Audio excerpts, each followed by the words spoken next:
Welcome everyone, I'm Kodiak, and joining us on today's episode of Nitty Gritty is Tim Ray, the General Manager of the Grand Junction Rockies.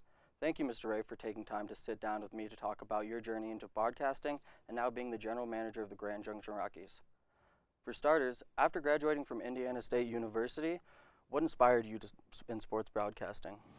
Well, I grew up in a very sports-populated area in Indianapolis, Indiana, and I always referred to Indianapolis as the whole of the donut. You were close to Chicago, close to Cincinnati, close to St. Louis, and large metropolitan areas of that nature. But going to bed and listening to the radio at night to ball games, I always felt that a radio broadcaster really, truly painted the story.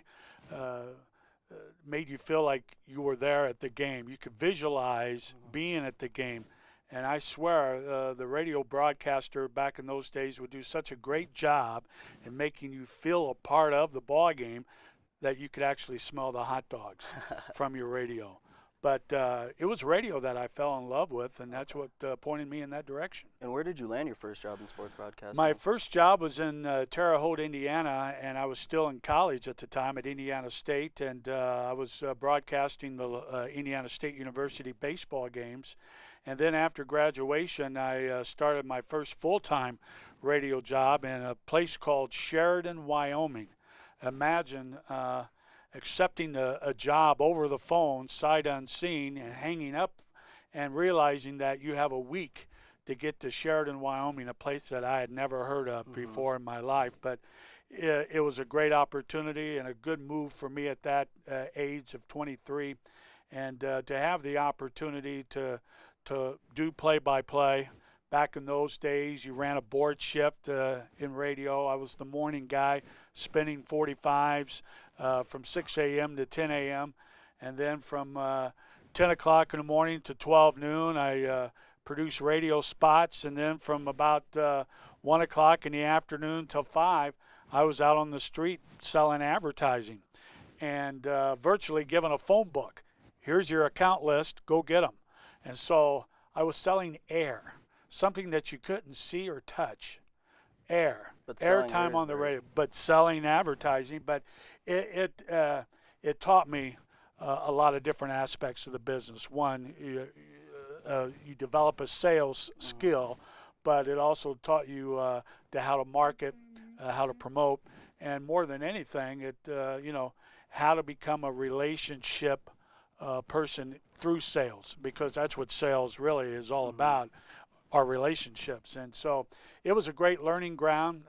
Broadcasted about 100 games a year, high school football, high school basketball, junior college basketball, and American Legion baseball. So that's where I cut my teeth. And I spent make that 9 years in Sheridan.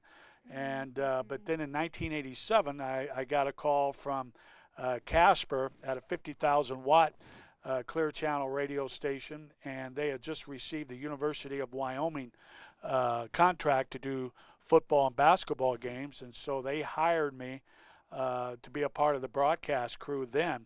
And so for 2 years I commuted every home game from Sheridan, Wyoming to Laramie, Wyoming, the home of the University of Wyoming Cowboys. That was a 5.5-hour trip each way. And I did that for 2 years, and then was hired full-time in Casper, where the flagship station was located. But I was with the University of Wyoming for 9 seasons, from 1987 to 1995. So how many total years have you spent in broadcasting? Spent 25 years in broadcasting. 25 years? And how has broadcasting piloted your career to where you are today? Well, it again, more than anything, life itself is driven on relationships. It taught me, one, to get in front of people. It taught me how important the relationship building aspect is as far as anything that you're doing.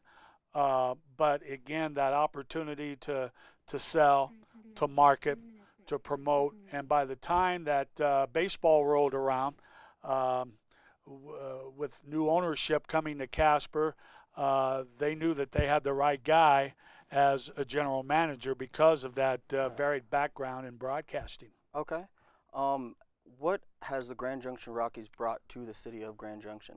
Well, to me, minor league baseball in any town is a great amenity for the citizens. There are only 160 minor league baseball franchises in the country, and what it does, it offers a true family amenity. It's something for the families to participate in, and it's been a great move from Casper to Grand Junction. This is a town that historically has supported baseball for many years, starting with the Junior College World Series in 1959.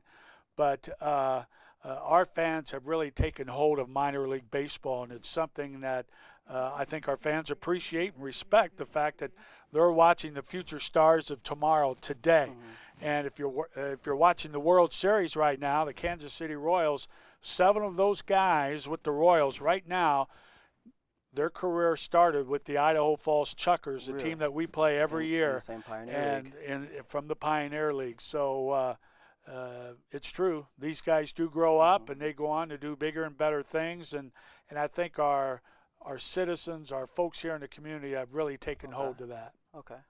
Well, thank you so much, Tim, for your time today and spreading the word about how you've become the Grand Junction Rockies general manager and your journeys through broadcasting. And again, I apologize for the injury to you, being your former skateboard coach. I'm sorry that you went through that injury. I thought I taught you better. Things happen. It was a freak accident. I know. Yeah. Well, at least you're on the right board now.